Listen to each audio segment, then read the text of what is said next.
ഉച്ചയ്ക്ക് ചൂര മീൻ കൂട്ടി ചോറ് കഴിച്ചാലോ?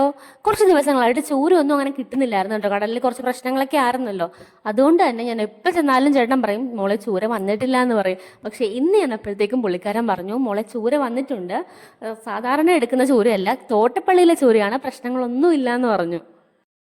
പിന്നെ ഞാനത് നോക്കിയില്ല, 1 കിലോ ചൂര അങ്ങ് വാങ്ങി കേട്ടോ. ചൂര ആകുമ്പോൾ പ്രശ്നങ്ങളൊന്നുമില്ല, കഷ്ണങ്ങളായിട്ട് മുറിക്കുകയും ചെയ്യാം, മുള്ളും ഇല്ല, കഴിക്കാനും എളുപ്പമാണ്, വറുക്കാനും പറ്റും. വറുത്താലും ടേസ്റ്റ് ആണല്ലോ, എല്ലാ മീനും വറുക്കാൻ പറ്റും. എന്നാലും വറുത്തത് എനിക്ക് ഇഷ്ടമാണ് കേട്ടോ ചൂരമീൻ.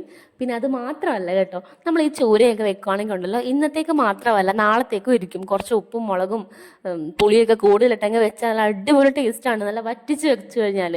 അതും തലേദിവസം ആകുമ്പോൾ ഒന്നും കൂടെ ടേസ്റ്റ് കൂടുമല്ലോ. അപ്പോൾ അങ്ങനെ നമ്മുടെ ചൂരമീൻ കറി ഇവിടെ റെഡി ആയിക്കൊണ്ടിരിക്കുകയാണ്. അപ്പോൾ വറക്കാനായിട്ട് ഞാൻ കുറച്ച് മാറ്റി വെച്ചിട്ടുണ്ടായിരുന്നു.